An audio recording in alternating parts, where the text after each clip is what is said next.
মন দিয়ে শুনুন, আপনারা বিচার করবেন যে ওরা সত্যি না আপনারা সত্যি। ভালো করে বলবেন, শুনুন মন দিয়ে। আপনি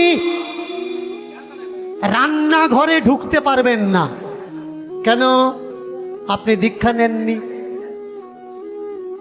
আপনার গুরু মন্ত্র হয়নি।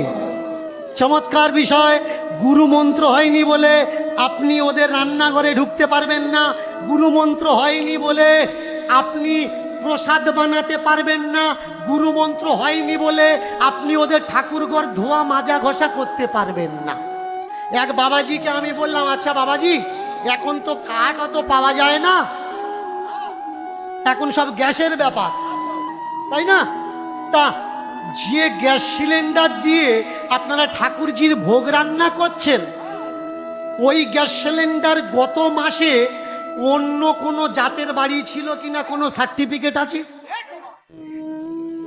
অন্য কোনো হোটেলে ছিল কিনা কোনো সার্টিফিকেট, কোনো গ্যারান্টি আছে?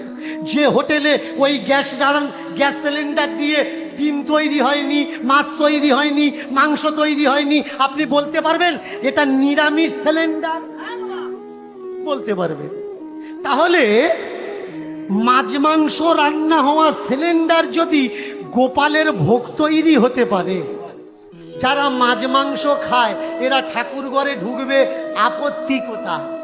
আমাকে বললে, জানিস গ্যাস সিলিন্ডার যখন আমরা রান্নাঘরে ঢোকাই, আমরা গঙ্গা জল ছড়া দিয়ে ঢোকাই। কি জল ছড়া দিই? গঙ্গা জল ছড়া দিয়ে আমরা ঠাকুর ঘরে ঢোকাই, রান্নাঘরে ঢোকাই। আমি বললাম, মাছ মাংস রান্না করা গ্যাস সিলিন্ডার যদি গঙ্গা জল দিয়ে ঠাকুর ঘরে ঢুকতে পারে, তাহলে মাছ মাংস খাওয়া মানুষগুলো গঙ্গা জল ছড়া দিলে তো ওরাও ঠাকুর ঘরে ঢুকতে পারে। প্রেম সে বলো হরি হরি বল। সিলিন্ডারের বেলায় গঙ্গার জল তাকে পবিত্র করতে পারে, তো মানুষের বেলায় গঙ্গা জল তাকে পবিত্র করতে পারবে না কেন? চমৎকার বিষয়। আরো দেখুন, আমি তথ্য তুলে ধরছি, যদি কারোর অসুবিধে লাগে কথা দিচ্ছি, আসরে কেউ গন্ডগোল করবেন না, কথা বলবেন না। আমি আছি আপনাদের কমপ্লেক্সে, চলে যাবেন, বলবেন বাবা এই বিষয়টা আমি বুঝতে পারিনি, বুঝিয়ে দিন। দরকার হলে আমি সারা রাত ধরে আপনাকে বোঝাবো, যতক্ষণ আপনি বুঝতে না পারবেন। তবে কীর্তন চলাকালীন কেউ যেন কোনো মতবাদের সৃষ্টি করবেন না, কারণ আমার একটা মিনিটের দাম অনেক টাকা, এটুকু অনুরোধ রাখলাম। এইবার শুনুন মন দিয়ে, যদি অদীক্ষিত মাছ মাংস খাওয়া মানুষ ঠাকুর ঘরে না উঠতে পারবে, ঠিক আছে তোমরা তুলো না, কিন্তু যে ফুলের মালাটা রাধারানীর গলায় পরানো হয়েছে, কৃষ্ণের গলায় পরানো হয়েছে, যে ওই ফুল চাষ করেছে মালি, কখনো খোঁজ নিয়েছো ও নিরামিষ খায় না আমিষ খায়? খোঁজ তোমরা নাওনি।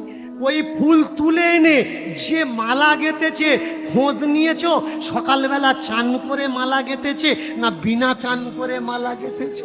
যে দোকানে ফুল বিক্রি হচ্ছে তাকে জিজ্ঞাসা করেছো যে আমার ঠাকুরের গলায় ফুলের মালা পরাবো, তুমি নিরামিষ খাও না আমিষ খাও?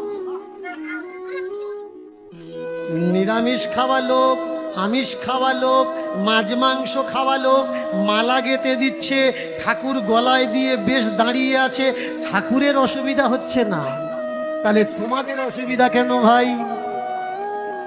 হ্যাঁ, তোমাদের অসুবিধাটা কোথায়? অসুবিধাটা এই, সব যদি ঘেঁটে এক হয়ে যায় তাহলে ওরা শ্রেষ্ঠ হবে কি করে? শুধু একজন শ্রেষ্ঠ হওয়ার জন্যে পুরো সমাজকে যারা নিচু করে বেঁধে রাখলো, যারা উঁচু জাত নিচু জাত জাতের সিঁড়ি তৈরি করলো, এটাই কি আমার দাদা নিতাই চেয়েছিল? এই সেই বীরভূমের মাটি, এটা আমার দাদা নিতাইয়ের মাটি। একটু মন দিয়ে শুনবেন। আমাকে অনেকে দোষারোপ করেছে অনেকে রাজ দিয়েছে, আমাকে বলেছে আপনি আসুন আপনাকে দেখে নেব। আমি বলেছি সকাল সন্ধ্যা তো ইউটিউবে সবাই আমার দেখছে, আবার কি দেখবি? দেখার কিছু বাকি আছে? কিচ্ছু বাকি। দাদা নিতাই সর গোস্বামীকে কেউ বলে না দাদা সর গোস্বামী, বলে কি? বলে না। মাহান্তদের কেউ বলে না দাদা মাহান্ত, বলে কি? বলে না। কিন্তু নিতাইকে সবাই দাদা বলে। কেন? কারণ ইনি আমাদের ঘরের ছেলে। ইনি বললেন তোমার আর আমার ভিতরে যদি বিভেদ থাকে তো তোমাকে আমি উদ্ধার করব কি করে? কোলে করে নেব তবে তো উদ্ধার করব। মা যদি ছেলেকে কোলে করে নেয় তবে তো তার ময়লা পরিষ্কার করতে পারবে। আর মা যদি ছেলের কাছে না এসে দূরি বানায়, দূরি তৈরি করে, তাহলে কি মা কখনো বাচ্চাকে পরিষ্কার করতে পারবে? পারবে না। এই দাদা নিতাই আর আমার মহাপ্রভু কি চেয়েছিলেন? একটাই জাত হোক, সেটা হচ্ছে মানুষ জাত। একটাই সম্প্রদায় হোক, সে সম্প্রদায় কি? গোস্বামী বৈষ্ণব সম্প্রদায়। কিন্তু বেশ কিছু মানুষ এই মহাপ্রভুর সত্য তথ্যকে বিকৃতি করে মতবাদে রূপান্তরিত করে দিল। যে নিতাই সবাইকে কোল দেওয়া শেখালো, যে নিমাই সবাইকে বুকে নামা শেখালো, সেই নিতাই নিমাইয়ের পথ অবলম্বন করা বেশ কিছু মানুষ তারা বলছে ছোঁয়া যাবে না, তোদের ছোঁয়া নেওয়া যাবে না। এরা কারা ভাই? অনেকে বলছে দীক্ষা নিলে তবে ঠাকুরকে ভজা যায়, না হলে ভজা যায় না। আমি হাজারো ভক্তের প্রমাণ দিতে পারি যারা দীক্ষা নেয়নি অথচ ভগবানকে পেয়েছে। এমন তথ্য, শতাধিক তথ্য তুলে ধরতে পারি যে মাছ মাংস বিক্রি করত অথচ তারা ভগবানকে পেয়েছে। আজকের যে ভক্ত কথা আমি আপনাদের শোনাবো, সেই ভক্ত কথার নাম হলো সদন কসাই। একটু মন দিয়ে শুনবেন। সত্যি কি মাছ মাংস খেলে ভগবানকে পাওয়া যায় না? সত্যি কি দীক্ষা না নিলে ভগবানকে পাওয়া যায় না? আজকের এই ভক্ত জীবনীর মাধ্যমে আমরা জানতে পারব। ভক্তর নাম কি? সদন কসাই। বাড়িটা কোথায়? বেনারস কাশীধাম। এই কাশীধামে একটা দোকান করে বসেছে, যে দোকানে সে মাংস বিক্রি করে। যখন যে মাংস পায় সেই মাংস কেটে বিক্রি করে। কিন্তু তথাপি মনে তার হরির প্রতি অনুরাগ। জন্ম হোক যত্র তত্র, কর্ম হোক ভালো। জন্ম তোমার যেখানে হয় হোক, তোমার যেন কর্মটা ভালো হয়।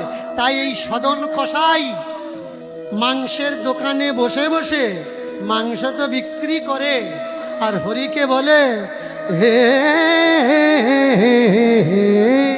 হরি, হে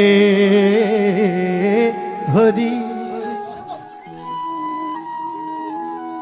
হরি তুমি করুণা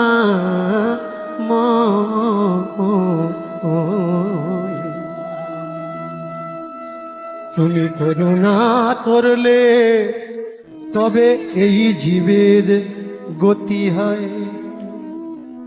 ওগো করুণা নিধি করুণা করে দাও হে দর্শন, দাও হে দর্শন।